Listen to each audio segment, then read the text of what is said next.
ನಮಸ್ಕಾರ ಎಲ್ಲರಿಗೂ. Welcome to ideas forum. ನಾನು ವಿಜಯ ಪಾಟೀಲ್. ಸಮಾಜ ವಿಜ್ಞಾನ, ಕನ್ನಡ ಮಾಧ್ಯಮದ ಸಮಾಜ ವಿಜ್ಞಾನ 8ನೇ ತರಗತಿಯ ಪಾಠಗಳನ್ನು ನಾನು ಇಲ್ಲಿ ನಿಮ್ಮ ಮುಂದೆ ಇಡ್ತಾ ಇದ್ದೇನೆ. ನೀವಿನ್ನು ನಮ್ಮ ಐಡಿಯಾಸ್ ಫೋರಮ್ನ ಟೆಲಿಗ್ರಾಮ್ ಚಾನಲ್ಗೆ ಜಾಯ್ನ್ ಆಗದೇ ಇದ್ದರೆ ಡಿಸ್ಕ್ರಿಪ್ಷನಲ್ಲಿ ನೀಡಿರುವಂತಹ ಲಿಂಕ್ಗೆ ಹೋಗಿ ಜಾಯ್ನ್ ಆಗ್ಬೋದು. ಹೀಗೆ ಜಾಯ್ನ್ ಆಗೋದ್ರ ಮುಖಾಂತರ ನೀವು ಪಡ್ಕೊಳ್ಬಹುದಾದಂತಹ ಉಪಯೋಗಗಳು ಏನೇನೆಂದರೆ, ಪ್ರತಿನಿತ್ಯ 100ಕ್ಕಿಂತ ಹೆಚ್ಚು ಕ್ವಶನ್ಸ್ಗಳನ್ನು ಕ್ವಿಜ್ ರೂಪದಲ್ಲಿ ನೀಡಲಾಗುತ್ತೆ. ಹಾಗೆ ಪ್ರತಿ ವಿಡಿಯೋಗಳ PDF-ಗಳು, ದಿನಪತ್ರಿಕೆಗಳು ಮತ್ತು ಇತ್ತೀಚಿನ ಮಾಹಿತಿಗಳು ನಿಮಗಿಲ್ಲಿ ಸಿಗುತ್ತೆ. ನಿಮಗೇನಾದರೂ ಡೌಟ್ಸ್ಗಳಿದ್ದರೆ ಐಡಿಯಾಸ್ ಫೋರಮ್ನ ಅಧ್ಯಾಪಕರೊಂದಿಗೆ ಚರ್ಚೆ ನಡೆಸಿ ನಿಮ್ಮ ಪ್ರಶ್ನೆಗಳಿಗೆ ನೀವು ಉತ್ತರನ ಕಂಡುಕೋಬಹುದು.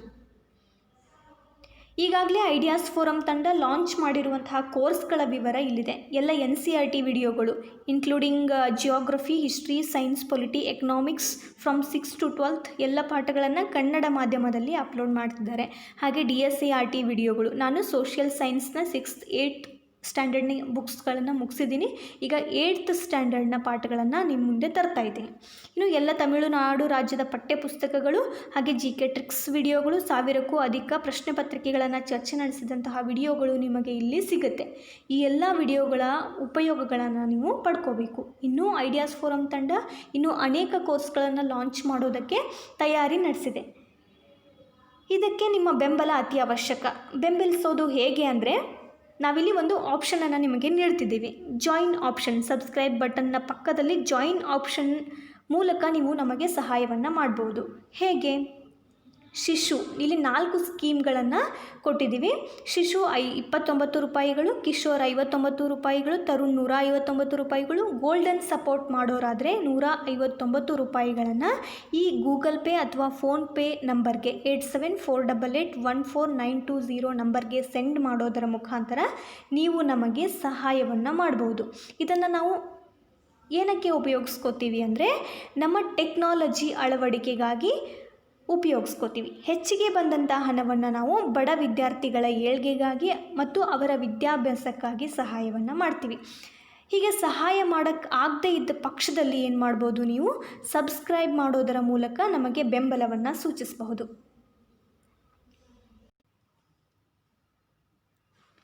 ಇವತ್ತು ನಾನು ನಿಮ್ಮ ಜೊತೆ ಡಿಸ್ಕಸ್ ಮಾಡ್ತಿರುವಂತಹ ಪಾಠ ಸಮಾಜ ವಿಜ್ಞಾನ 8ನೇ ತರಗತಿ ಸಮಾಜ ವಿಜ್ಞಾನ ಭಾಗ 1ರಿಂದ 14ನೇ ಪಾಠ, ಅಂದರೆ ಅರ್ಥಶಾಸ್ತ್ರದ 2ನೇ ಅಧ್ಯಾಯ, ಅರ್ಥವ್ಯವಸ್ಥೆಯ ಅರ್ಥ ಮತ್ತು ಅದರ ಪ್ರಕಾರಗಳು ಯಾವ್ಯಾವು.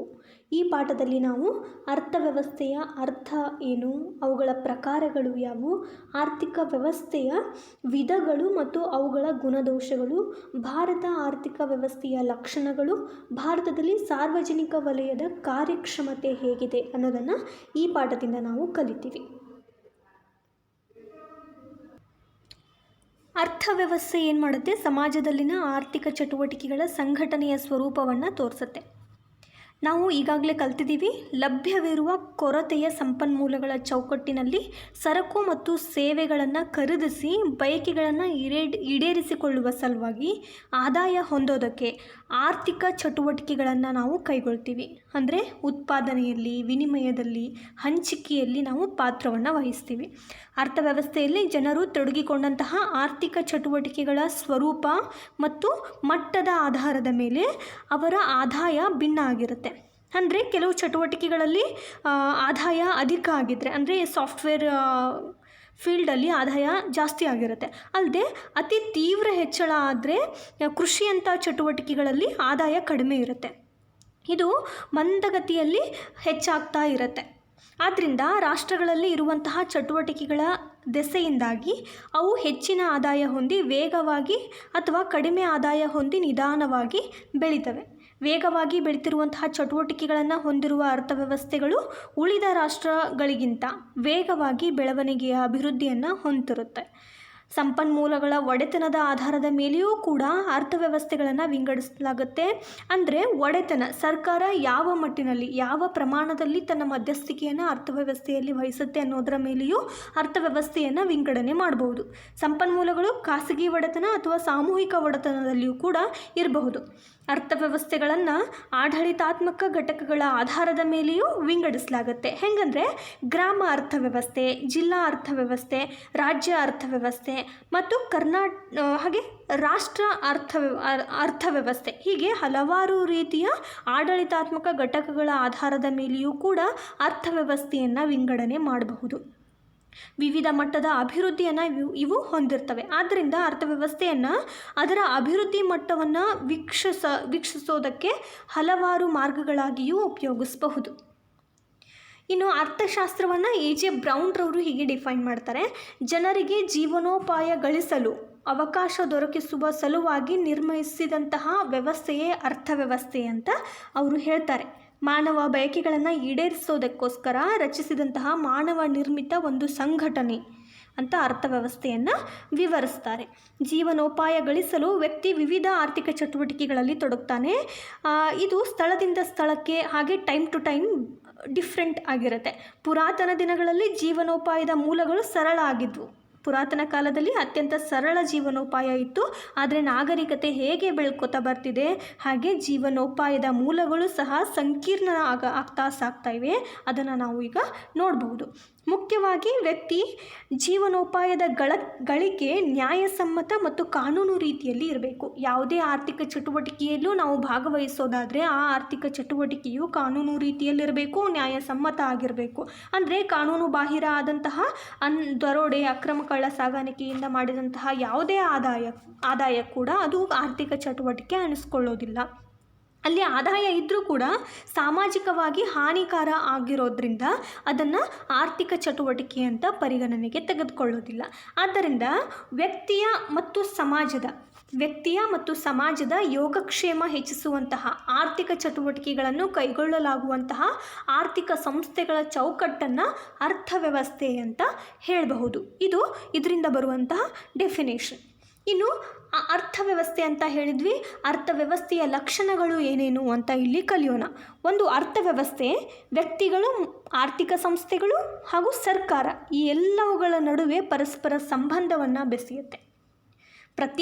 ಪ್ರತಿನಿತ್ಯ ಬಳಸುವಂತಹ ಬಳಕೆಯ ವಸ್ತುಗಳಲ್ಲಿ ನಾವು ಉತ್ಪಾದಕ, ವಿತರಕ, ಸರ್ಕಾರ, ಗ್ರಾಹಕ ಎಲ್ಲರೂ ಪರಸ್ಪರ ಸಂಬಂಧವನ್ನು ಅರಿಬಹುದು.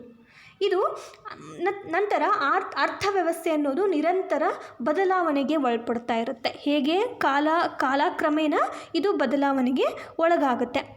ಇಲ್ಲಿ ಫಾರ್ ಎಕ್ಸಾಂಪಲ್ ನೋಡೋದಾದರೆ 1950ರಲ್ಲಿ ಆರ್ಥಿಕ ಮತ್ತು ಸಾಮಾಜಿಕ ಯೋಜನೆಗಳನ್ನು ರೂಪಿಸೋ ಸಲುವಾಗಿ ಯೋಜನಾ ಆಯೋಗವನ್ನು ಜಾರಿಗೆ ತಂದರು. ಆದರೆ 1915ರಲ್ಲಿ ಅದರ ಬದಲಾಗಿ ನೀತಿ ಆಯೋಗ ಜಾರಿಗೆ ಬಂತು. ಅದೇ ರೀತಿ 1917ರಲ್ಲಿ ಸಮಾಜವಾದಿ ಅರ್ಥವ್ಯವಸ್ಥೆ ಇದ್ದರೆ ಅದರ ಬದಲಾಗಿ 1989ರಲ್ಲಿ ಬಂಡವಾಳಶಾಹಿ ಅರ್ಥವ್ಯವಸ್ಥೆಯನ್ನು ಅದಕ್ಕೆ ಬದಲಾವಣೆ ಮಾಡಲ್ಪಡ್ತು. ಹಾಗೆ ಮೊದಲು ವ್ಯಾಪಾರಕ್ಕಾಗಿ ಏನು ಮಾಡ್ತಿದ್ರು, ವಸ್ತು ವಿನಿಮಯವನ್ನು ಮಾಡ್ಕೊಳ್ತಾ ಇದ್ರು. ಬಟ್ ಈಗ ಹಣ ಇಲ್ಲದೆ ಯಾವುದೇ ರೀತಿಯ ವ್ಯಾಪಾರ ವ್ಯವಹಾರವೂ ಕೂಡ ಜರುಗೋದಿಲ್ಲ. ಹೀಗೆ ಅರ್ಥವ್ಯವಸ್ಥೆ ಕಾಲಕ್ರಮೇಣ ಬದಲಾವಣೆಗೆ ಒಳಪಡ್ತಾ ಇರುತ್ತೆ. ಇನ್ನು ಉತ್ಪಾದನೆ, ಅನುಭೋಗ, ಹೂಡಿಕೆ ಇವುಗಳು ಅರ್ಥವ್ಯವಸ್ಥೆಯ ಪ್ರಮುಖ ಆರ್ಥಿಕ ಚಟುವಟಿಕೆಗಳು.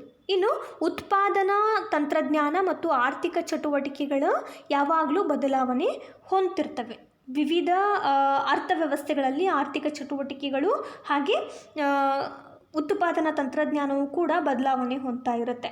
ಅಭಿವೃದ್ಧಿ ಹೊಂದಿರುವಂತಹ ರಾಷ್ಟ್ರಗಳಲ್ಲಿ ಕಡಿಮೆ ಆದಾಯವನ್ನು ಒದಗಿಸುವಂತಹ ಪ್ರಾಥಮಿಕ ಚಟುವಟಿಕೆಗಳು ಪ್ರಮುಖವಾಗಿ ಕಂಡುಬರ್ತವೆ.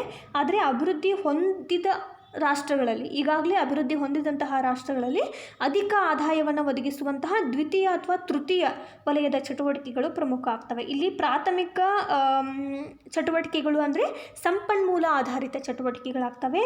ದ್ವಿತೀಯ ಮತ್ತು ತೃತೀಯ ವಲಯದ ಚಟುವಟಿಕೆಗಳು ಅಂದರೆ ಉತ್ಪಾದನೆ ಮತ್ತು ಸೇವೆ ಆಧಾರಿತ ಚಟುವಟಿಕೆಗಳು ಆಗ್ತವೆ.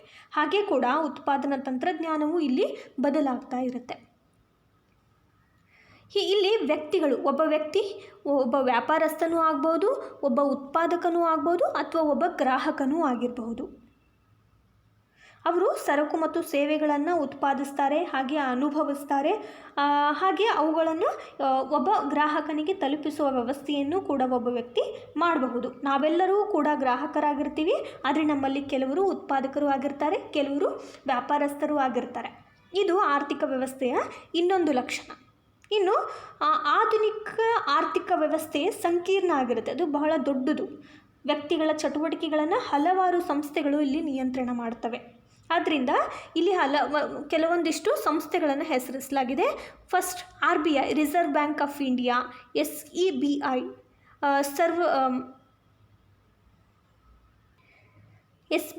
SEBI ಅಂದರೆ securities exchange board of India, IMF ಅಂದರೆ international monetary fund, WTO, world trade organisation, SAARC, south Asian association for regional cooperation, ಹಾಗೆ ADB, ಏಷ್ಯನ್ ಡೆವಲಪ್ಮೆಂಟ್ ಬ್ಯಾಂಕ್. ಹೀಗೆ ಹಲವಾರು ರೀತಿಯ ಸಂಘ ಸಂಸ್ಥೆಗಳು ಏನು ಮಾಡ್ತವೆ, ವ್ಯಕ್ತಿಗಳ ಆರ್ಥಿಕ ಚಟುವಟಿಕೆಗಳನ್ನು ನಿಯಂತ್ರಣ ಮಾಡ್ತಿರ್ತವೆ.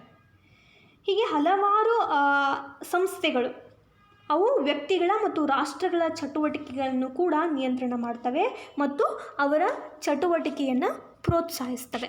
ಇವೆಲ್ಲವುಗಳು ಕೂಡ ಆರ್ಥಿಕ ಚಟುವಟಿಕೆಯನ್ನು ನಿಯಂತ್ರಿಸುವಂತಹ ಕೆಲವು ಸಂಸ್ಥೆಗಳು. ಇನ್ನು ಆರ್ಥಿಕ ವ್ಯವಸ್ಥೆಯ ಲಕ್ಷಣಗಳನ್ನು ನೋಡಿದ್ವಿ. ಈಗ ಆರ್ಥಿಕ ವ್ಯವಸ್ಥೆಯ ವಿವಿಧ ವಿಭಾಗಗಳನ್ನು ನೋಡ್ತೀವಿ. ಅಂದರೆ ಅರ್ಥವ್ಯವಸ್ಥೆಗಳನ್ನು ಅವುಗಳಲ್ಲಿ ಉತ್ಪಾದನಾ ಸಾಧನಗಳ ಒಡೆತನ ಅಲ್ಲದೆ ಆರ್ಥಿಕ ಚಟುವಟಿಕೆಗಳಲ್ಲಿ ಸರ್ಕಾರ ಯಾವ ಪ್ರಮಾಣದಲ್ಲಿ ತನ್ನ ಮಧ್ಯಸ್ಥಿಕೆಯನ್ನು ವಹಿಸುತ್ತೆ ಅನ್ನೋದರ ಆಧಾರದ ಮೇಲೆ ಕೆಲವು 3 ರೀತಿಯ ವಿಭಾಗಗಳನ್ನು ಮಾಡ್ತೀವಿ, 3 ವಿಧಗಳನ್ನು ಮಾಡ್ತೀವಿ. ಅದು ಯಾವ್ಯಾವಂದರೆ ಬಂಡವಾಳಶಾಹಿ, ಸಮಾಜವಾದಿ ಮತ್ತು ಮಿಶ್ರ ಆರ್ಥಿಕ ವ್ಯವಸ್ಥೆ. ಹೀಗೆ ಅರ್ಥವ್ಯವಸ್ಥೆಯನ್ನು ವಿಂಗಡಣೆ ಮಾಡಲಾಗುತ್ತೆ. ಮೊದಲನೇದು ಬಂಡವಾಳಶಾಹಿ ಅರ್ಥವ್ಯವಸ್ಥೆ. ಬಂಡವಾಳಶಾಹಿ ವ್ಯವಸ್ಥೆಯಲ್ಲಿ ವ್ಯಕ್ತಿಗಳು ಉತ್ಪಾದನಾ ಸಾಧನಗಳ ಒಡೆತನವನ್ನು ಹೊಂದಿರ್ತಾರೆ. ಇಲ್ಲಿ ವ್ಯಕ್ತಿಗಳು ಒಡೆತನವನ್ನು ಹೊಂದಿರ್ತಾರೆ ಮತ್ತು ಅವರಿಗೆ ಪ್ರಯೋಜನವಾಗುವಂತಹ ರೀತಿಯಲ್ಲಿ ಅವುಗಳನ್ನು ಉಪಯೋಗಿಸಲು ಅವರು ಸ್ವತಂತ್ರರಾಗ್ತಾರೆ. ಆದ್ದರಿಂದ ಇದನ್ನು ಮುಕ್ತ ಉದ್ಯಮ ವ್ಯವಸ್ಥೆ ಅಂತ ಹೇಳಲಾಗುತ್ತೆ. ಇಲ್ಲಿ ಆರ್ಥಿಕ ಚಟುವಟಿಕೆಗಳಲ್ಲಿ ಸರ್ಕಾರ ಹಸ್ತಕ್ಷೇಪ ಬಹಳ ಕನಿಷ್ಠ ಮಟ್ಟದಾಗಿರುತ್ತೆ. ಹಲವಾರು ರೀತಿಯಲ್ಲಿ ಇದು ತನ್ನ ಮಧ್ಯಸ್ಥಿಕೆಯನ್ನು ವಹಿಸೋದಿಲ್ಲ. ಬಂಡವಾಳಶಾಹಿ ಅರ್ಥವ್ಯವಸ್ಥೆಯ ಪ್ರಮುಖ ಲಕ್ಷಣಗಳು ಏನೇನಂತಂದರೆ, ಇದು ಖಾಸಗಿ ಆಸ್ತಿಯಾಗಿರುತ್ತೆ. ಇಲ್ಲಿ ವ್ಯಕ್ತಿಗಳು ಅವರ ಇಚ್ಛೆಯ ಮೇರೆಗೆ ಆಸ್ತಿಯನ್ನು ಹೊಂದೋದಕ್ಕೆ, ಗಳಿಸೋದಕ್ಕೆ ಮತ್ತು ಮರಣದ ನಂತರ ಆಸ್ತಿಯನ್ನು ಬಿಟ್ಟುಕೊಡೋದಕ್ಕೆ ಇವರು ಸ್ವತಂತ್ರರಾಗಿರ್ತಾರೆ.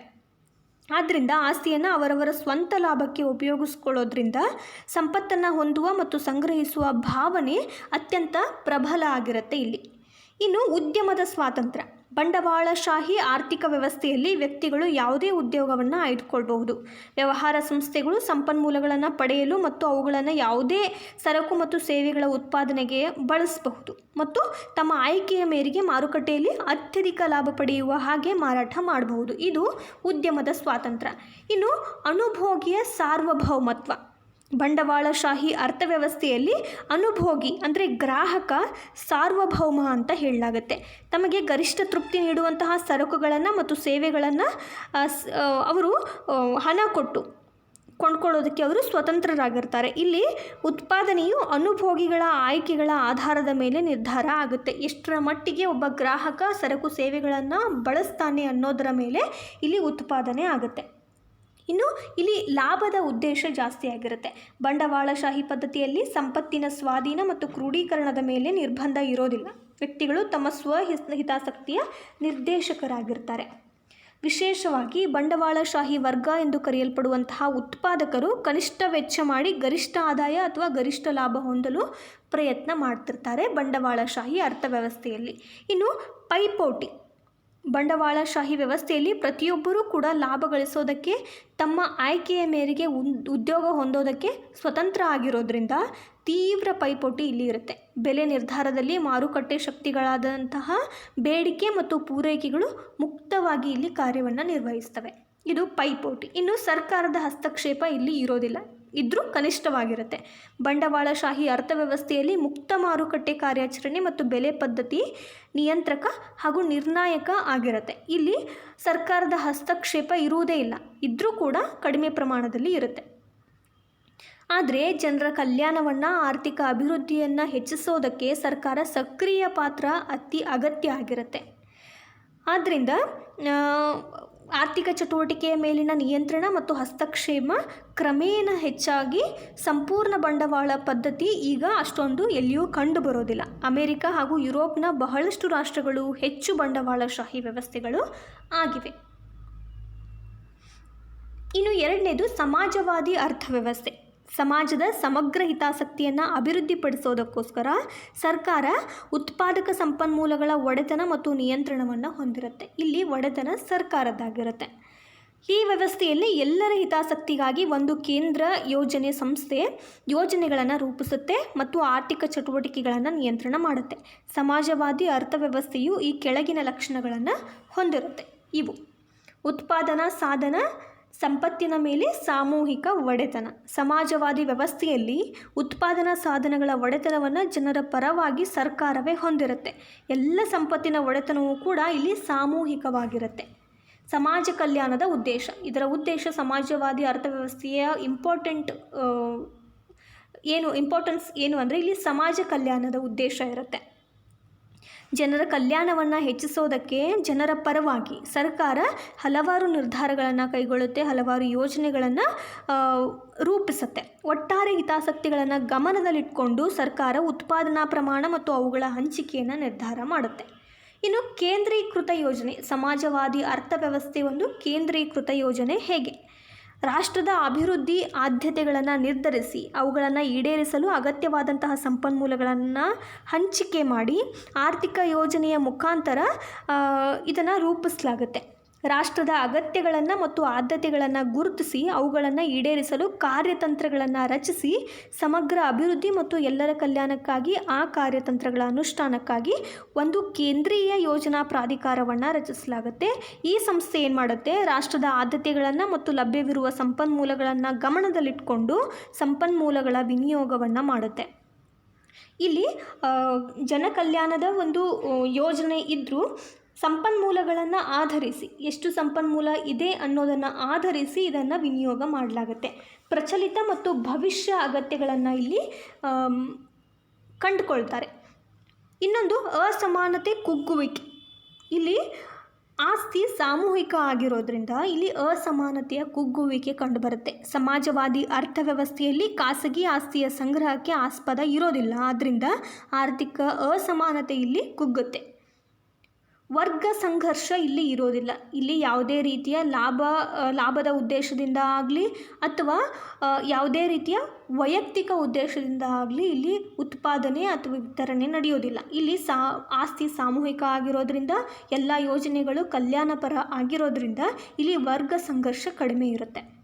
ದ್ವಿತೀಯ ಜಾಗತಿಕ ಯುದ್ಧದ ನಂತರ ರಷ್ಯಾ, ಚೀನಾ ಮತ್ತು ಪಶ್ಚಿಮ ಯುರೋಪ್ ಅನೇಕ ರಾಷ್ಟ್ರಗಳು ಸಮಾಜವಾದವನ್ನು ಅಳವಡಿಸ್ಕೊಂಡವು. ಆದರೆ 1990ರ ಉದಾರೀಕರಣದ ಅಲೆ ಈ ರಾಷ್ಟ್ರಗಳ ಮೇಲೆಯೂ ಪರಿಣಾಮ ಬೀರಿದ್ರಿಂದಾಗಿ ಈಗ ಬಹುತೇಕ ಎಲ್ಲ ರಾಷ್ಟ್ರಗಳು ಕೂಡ ಖಾಸಗಿ ವಲಯದ ವಿಸ್ತಾರವನ್ನು ಹೆಚ್ಚಿಸಿಕೊಂಡಿವೆ. ಇದು ಸಮಾಜವಾದಿ ಅರ್ಥವ್ಯವಸ್ಥೆ. ಇನ್ನು ಮಿಶ್ರ ಅರ್ಥವ್ಯವಸ್ಥೆಯಲ್ಲಿ ಏನಾಗುತ್ತೆ ಅಂದರೆ ಬಂಡವಾಳಶಾಹಿ ಮತ್ತು ಸಮಾಜವಾದಿ ವ್ಯವಸ್ಥೆಗಳ ಉತ್ತಮ ಅಂಶಗಳನ್ನು ಇದು ಕ್ರೋಢೀಕರಿಸಿಕೊಂಡು ಬಂಡವಾಳಶಾಹಿ ಅರ್ಥವ್ಯವಸ್ಥೆಯ ಮುಕ್ತ ಉದ್ಯಮಶೀಲತೆ ಮತ್ತು ಸಮಾಜವಾದಿ ಅರ್ಥವ್ಯವಸ್ಥೆಯಲ್ಲಿಯ ಸರ್ಕಾರಿ ನಿಯಂತ್ರಣಗಳ ಮಿಶ್ರಣ ಈ ಮಿಶ್ರ ಅರ್ಥವ್ಯವಸ್ಥೆ. ಇದನ್ನು ಸಾರ್ವಜನಿಕ ಮತ್ತು ಜೊತೆಯಲ್ಲಿ ಕಾರ್ಯನಿರ್ವಹಿಸುವಂತಹ ಆರ್ಥಿಕ ಪದ್ಧತಿ ಅಂತ ವ್ಯಾಖ್ಯಾನಿಸಲಾಗುತ್ತೆ. ಮಿಶ್ರ ಆರ್ಥಿಕ ವ್ಯವಸ್ಥೆಯ ಲಕ್ಷಣಗಳು ಯಾವ್ಯಾವು ಅಂತಂದರೆ ಸಾರ್ವಜನಿಕ ಮತ್ತು ಖಾಸಗಿ ವಲಯಗಳ ಸಹ ಅಸ್ತಿತ್ವ ಇಲ್ಲಿ ಇರುತ್ತೆ. ಲಾಭದ ಉದ್ದೇಶ ಹೊಂದಿರುವಂತಹ ಖಾಸಗಿ ಉದ್ಯಮಗಳು ಮತ್ತು ಕಲ್ಯಾಣಪರ ಉದ್ದೇಶ ಹೊಂದಿದಂತಹ ಸರ್ಕಾರದ ಒಡೆತನದ ಉದ್ಯಮಗಳು ಇಲ್ಲಿ ಜೊತೆಯಾಗಿ ಕೆಲಸ ಮಾಡ್ತವೆ. ಖಾಸಗಿ ಹಾಗೂ ಸಾರ್ವಜನಿಕ ವಲಯಗಳೆರಡರ ಕಾರ್ಯಕ್ಷೇತ್ರಗಳನ್ನು ವಿಭಜಿಸಿ ಇಲ್ಲಿ ನಿರ್ಧಾರ ತೆಗೆದುಕೊಳ್ಳಲಾಗುತ್ತೆ. ಒಟ್ಟಾರೆ ಅಭಿವೃದ್ಧಿ ಸಾಧಿಸುವ ನಿಟ್ಟಿನಲ್ಲಿ ಅರ್ಥವ್ಯವಸ್ಥೆಯ ಸಂಪನ್ಮೂಲಗಳ ಬಳಕೆಯನ್ನು ನಿರ್ದೇಶಿಸಲು ಸರ್ಕಾರ ಯೋಜನಾ ಸಾಧನವನ್ನು ಬಳಸ್ತಾರೆ. ಮತ್ತು ಇಲ್ಲಿ ವೈಯಕ್ತಿಕ ಸ್ವಾತಂತ್ರ್ಯ ಹೇಗಿರುತ್ತೆ? ವ್ಯಕ್ತಿಗಳು ತಮ್ಮ ಆಸಕ್ತಿಯ ಅನುಸಾರವಾಗಿ ಉದ್ಯೋಗ ಮತ್ತು ಅನುಭೋಗವನ್ನು ಆಯ್ಕೆ ಮಾಡಿಕೊಳ್ಳೋದಕ್ಕೆ ಸ್ವತಂತ್ರರಾಗಿರ್ತಾರೆ. ಉತ್ಪಾದಕರು ಗ್ರಾಹಕರನ್ನು ಮತ್ತು ಕಾರ್ಮಿಕರನ್ನು ಶೋಷಿಸುವ ಅವಕಾಶ ಇಲ್ಲಿ ಇರೋದಿಲ್ಲ. ಜನರ ಯೋಗಕ್ಷೇಮವನ್ನು ಗಮನದಲ್ಲಿರಿಸಿಕೊಂಡು ಸರ್ಕಾರ ನೀತಿಗಳನ್ನು ರೂಪಿಸುತ್ತೆ ಮತ್ತು ಖಾಸಗಿ ವಲಯವನ್ನು ಸಹ ಇಲ್ಲಿ ಸರ್ಕಾರ ನಿಯಂತ್ರಣ ಮಾಡುತ್ತೆ. ಸರ್ಕಾರದ ಈ ನಿಯಂತ್ರಣಗಳು ಮತ್ತು ನಿರ್ಬಂಧಗಳ ಚೌಕಟ್ಟಿನಲ್ಲಿ ಖಾಸಗಿ ವಲಯ ತನ್ನ ಕಾರ್ಯಾಚರಣೆಯನ್ನು ಮಾಡುವಂತಹ ಸ್ವತಂತ್ರವನ್ನು ಹೊಂದಿರುತ್ತೆ. ಇನ್ನು ಆರ್ಥಿಕ ಯೋಜನೆ. ಅರ್ಥವ್ಯವಸ್ಥೆಯ ಅಭಿವೃದ್ಧಿಗಾಗಿ ಸರ್ಕಾರ ಅಭಿವೃದ್ಧಿಪರ ಯೋಜನೆಗಳನ್ನು ರೂಪಿಸಲು ಯೋಜನಾ ವಿಧಾನಗಳನ್ನು ಬಳಸುತ್ತೆ ಮತ್ತು ತನ್ಮೂಲಕ ಖಾಸಗಿ ಮತ್ತು ಸಾರ್ವಜನಿಕ ವಲಯಗಳ ಪಾತ್ರವನ್ನು ನಿರ್ಧರಿಸುತ್ತೆ. ಇನ್ನು ಬೆಲೆ ನೀತಿ. ಮಿಶ್ರ ವ್ಯವಸ್ಥೆಯಲ್ಲಿ ಸರ್ಕಾರದ ನೀತಿಗಳು ಬೆಲೆಗಳ ಮೇಲೆ ಗಮನಾರ್ಹ ಪ್ರಭಾವವನ್ನು ಬೀರ್ತವೆ. ಸಾರ್ವಜನಿಕ ವಲಯದಲ್ಲಿ ಉದ್ದಿಮೆಗಳ ಸರಕು ಮತ್ತು ಸೇವೆಗಳ ಬೆಲೆಯನ್ನು ಸರ್ಕಾರವೇ ನಿರ್ಧಾರ ಮಾಡುತ್ತೆ.